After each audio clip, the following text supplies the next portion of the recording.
Wow, hi YouTube. Coming to you from the garden.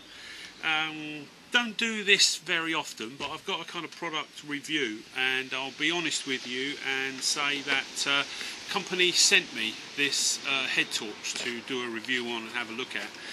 And I've played with it for a few days, but I have to turn around and say my initial response was that it was a bit Mickey Mouse, really, that it certainly wasn't a quality item, that there are quite a few things wrong with it, and that it's not the kind of run-of-the-mill.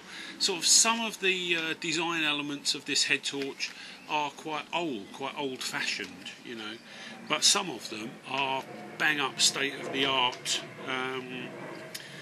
21st century, and I think they kind of cobbled the two things together to come up with a function over design, you know, so a very capable kind of head torch that hasn't cost a lot of money to manufacture.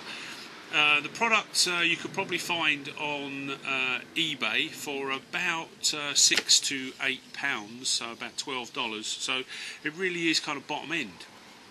I think you've got two schools of thought going on. Well, I have anyway.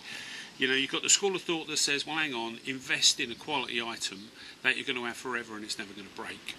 Or buy yourself something cheap and cheerful, because if and when it does break, you dispose of it for you know, very little money and just buy another one. So they're the kind of two schools of thought going on. So first off, it's a Cree, C-R-E-E. They're the company that make it, T6 LED, and it's got this sort of revolutionary focus technology. It's an LED, so the service life of the LED is 100,000 hours, which I think would see off most conventional bulbs.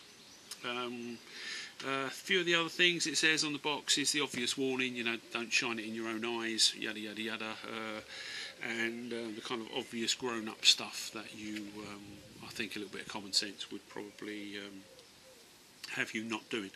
1,800 lumens, so I'm going to bring this back when it's dark and just show you how good it is at night. A fully charged battery has a 20-hour working life, and the beam range is allegedly 100 meters. Now all of those things sound pretty good things to have in a LED. The head torch itself has a rechargeable battery. Now they sent this straight from the manufacturers in China, and it didn't have a battery in it. So I went online. The battery it takes is a 18650, and it takes two of them. So I went straight onto the internet and I bought two batteries, and they arrived. Now what I think I have to do is put the batteries in the head torch and charge them up. So straight away there's a little niggle there that it's not AA or treble A, you know, that I can lay my hands on pretty much anywhere, that I can recharge in the field with my sort of Goal Zero Nomad 7. So this is a very high power battery that's rechargeable, and already I'm thinking, you know, I take it out in the field, the battery fails, and then how do I recharge it? But in the same breath, you know, we're taking smartphones out into the field. We're taking camcorders. We're taking kind of, some people are taking laptops, or even the iPhone 6. You can do all of your kind of movie editing on that and upload your film straight to YouTube from where you are. So I think we're probably taking quite a lot of technology with us, and a lot of people will have a method of recharging those devices in the field. So perhaps not the end of the world, you know, but I did put an awful lot of energy into making sure that everything I had was AA, treble A batteries. I've got a little supply of them, I've got a method of recharging them, and I kind of think of myself as being fixed, you know. Well, this head torch doesn't fit into that category. So it comes in a box. Open the box up. Got two things that come out first. One is a little charging lead. So I think the idea with this product, and it's probably a good one, is a charging lead that they only make one charging lead regardless of where you are in the world that you buy the product, and probably the factory next door makes the universal travel plug, and all you do is you put the two together, and so that's your method of charging your head torch. It looks a bit, you know, it looks a bit kind of higgledy-piggledy. I think we're used to just having a charging lead that you just plug in, and it just, you know, something like this with the right plug on it for wherever you are in the world. But I understand that this is much cheaper. It's got a lot more sort of built-in flexibility, and really, you know, what you get for your £6 to £8 is you also get a travel plug, which is you know, potentially quite handy. Comes in a little bubble wrap packet. Get the head torch out. So it's very like my original sort of Petzl headlamp, you know, where it's got this sort of battery pack that goes on the back of your head, and the LED lights on the front with like the elasticated sort of helmet type setup. And put it on.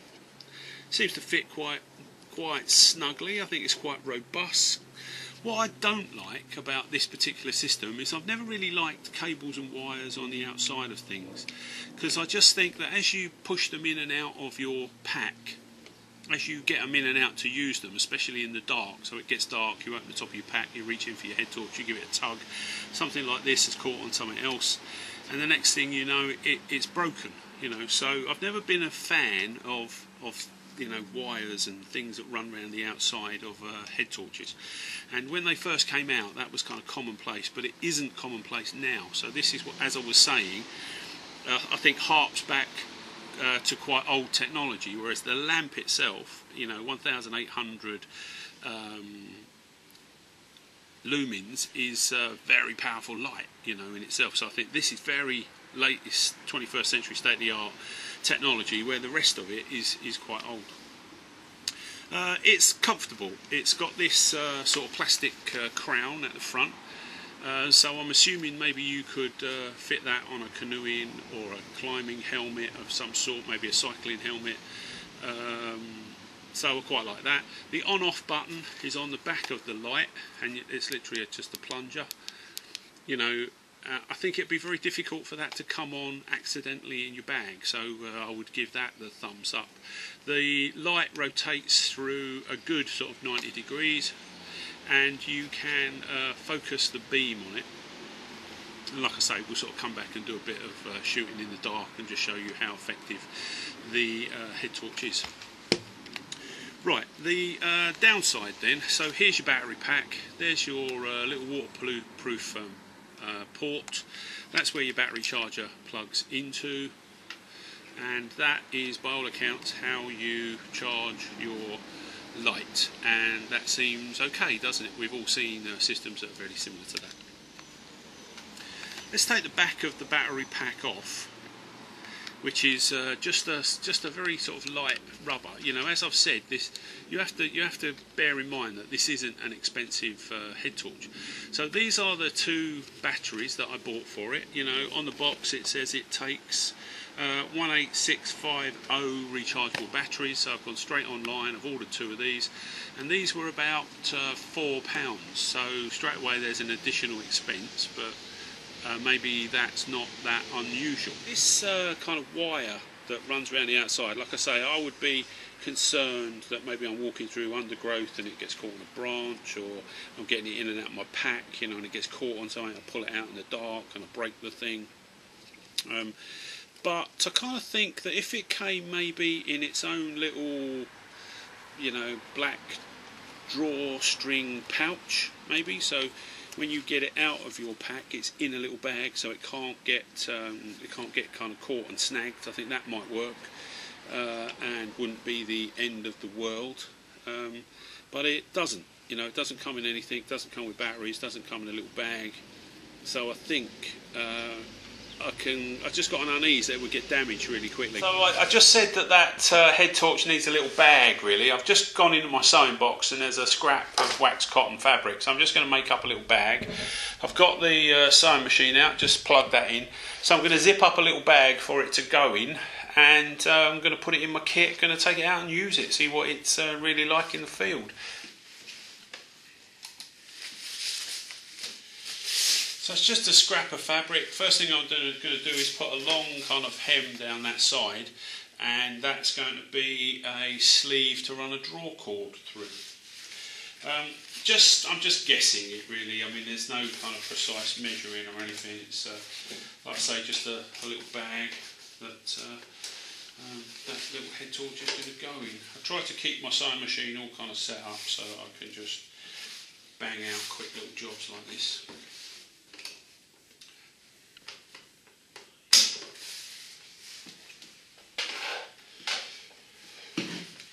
Something that I find is really useful when I'm using a sewing machine is I like to take my shoes off, believe it or not, so as I can get a feel of the pedal.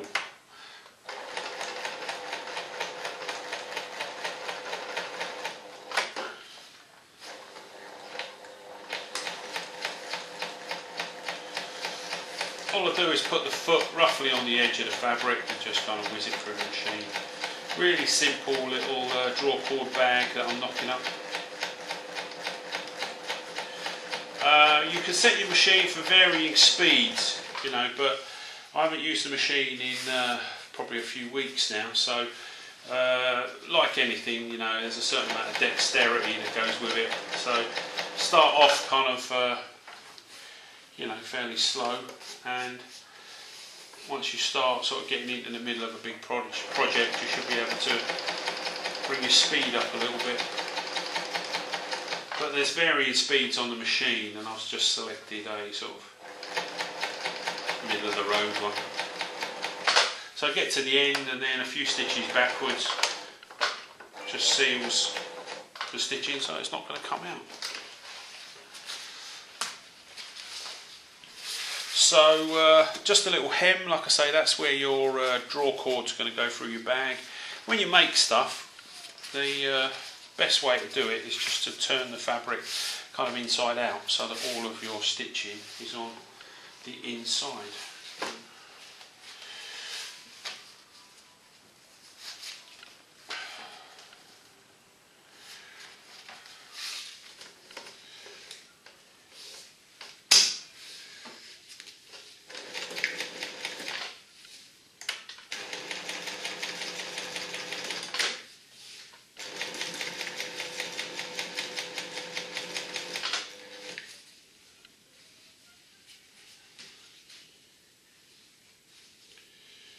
Being able to use a sewing machine is a great skill to have for anybody.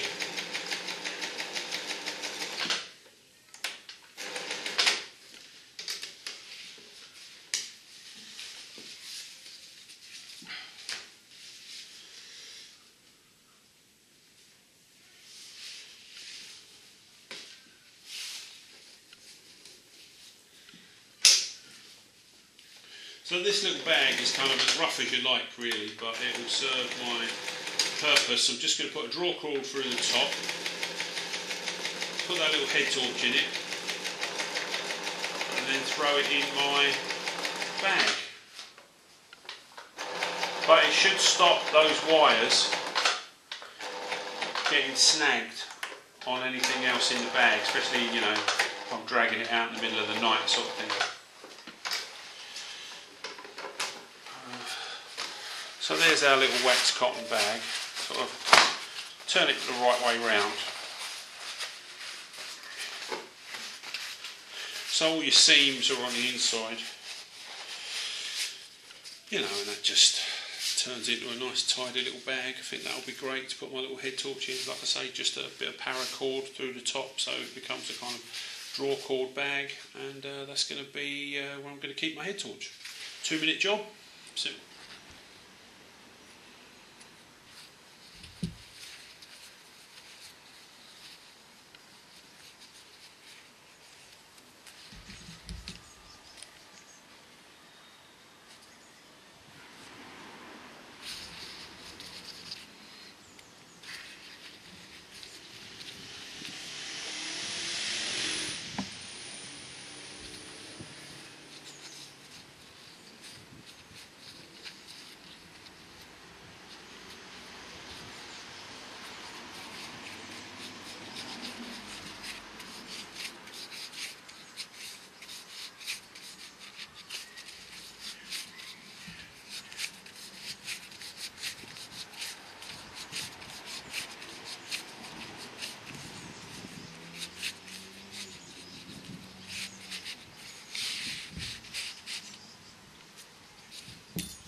So this is the little battery housing, waterproof plastic cover.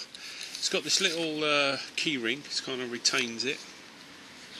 And here are our two rechargeable kind of energy cells, the 18650, 3.5 volt, I'm assuming they're lithium ion batteries.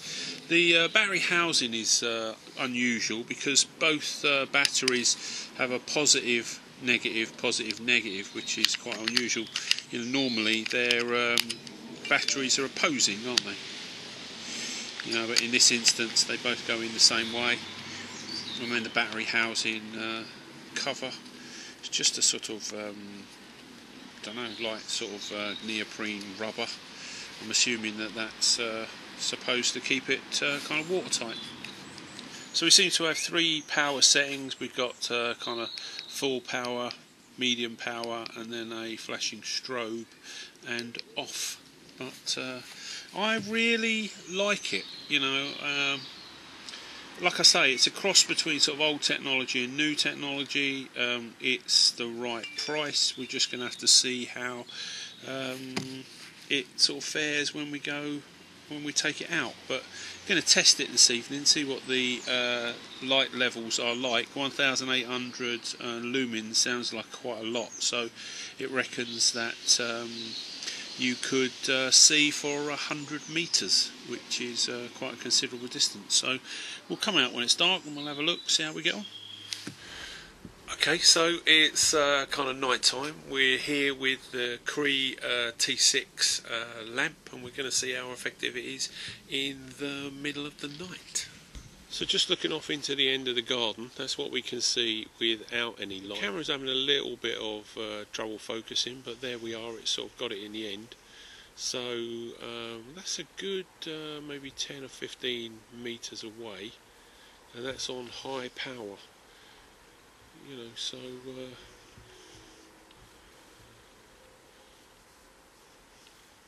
all I'm doing is kind of moving my head. So that's on high power. Let's turn it down to low power, and obviously this is increasing the battery life, but that's still you know, I can still see well into the kind of end of the garden. And like I say, that is going to be a good sort of 10 or 15 metres where I can see really clearly. So quite pleased. This is the last kind of strobe function, and I'm assuming, you know, this is a method of retaining battery life, but enables you to kind of use it as a sort of rescue beacon, you know. But so that's the Cree T6 LED headlamp. It sort of comes across as a bit of a toy, but actually it's a very capable, very capable thing. They've turned the same lamp into a lamp that goes on bicycles. They've used the same technology to launch a range of torches, and like I say, this is just the headlamp variant. But I just want to show you something else before we finally sort of switch it off. So I'm just trying to sort of shoot it not directly into the camera so that you can see what's going on. But I was a career paramedic, and I went to work in the townships in Africa in the late 90s. And when I first got there, one of the first things that I got out of my crash bag of a night, my first sort of night shift, was a headlamp, and I had a kind of an old Petzl one. Very similar, battery pack on the back, just like this one. It wasn't LED, it was a kind of normal bulb, but got it out and put it on. And the trick to using a headlamp really is, what you do is, whatever you are doing, what you do is you keep the light on your hands. So me as a medic, as I'm sort of in and out of my crash bag, as I'm putting dressings or carrying out kind of medical procedures, all I'm doing is I'm just keeping the light on my hands, and that's enabling me to work. As I'm getting medical bits and pieces out of my crash bag, as I'm applying dressings or cannulas or intubation or infusion equipment, maybe defibrillating a patient. But the greatest thing about a head torch is, like I say, the trick to using one is you just keep it on your hands, and then obviously you can see what you're doing, you know. But that's it. I've been really impressed with this light. Like I say, it was sent to me for free to do the review, so this is what I think of it. Okay, so this is just me using my hands as a reflector so you can see what I'm doing. Would I spend sort of £8 to £10 by the time you buy the batteries on this head torch? I have to turn around and say yes, I think I probably would. I might modify it slightly. I might make myself a red filter for it so that I can maintain a degree of noise. Just one thing I didn't mention was that when I actually plugged it in, it took about an hour, maybe a little over, but not much, to go from pretty much completely flat to fully charged, which I thought was pretty good for a kind of you know, a fairly powerful head torch. And these rechargeable batteries are renowned for being quite a powerful product. So total charging time, I think if you've got at about an hour in your head, that's probably as long as it's going to take. I think it's a great gadget. I think I definitely would spend, you know, £8 to £10 on one by the time you buy the batteries. It might come to a little bit more than that. Just like to say thank you to Cree for sending it to me to evaluate. I've quite enjoyed it. I guess this is the point where I say, if you've enjoyed the film, please thumbs up, like, share, subscribe, and if you're watching on Facebook, please follow. As always, any comments, love to hear them. Back soon.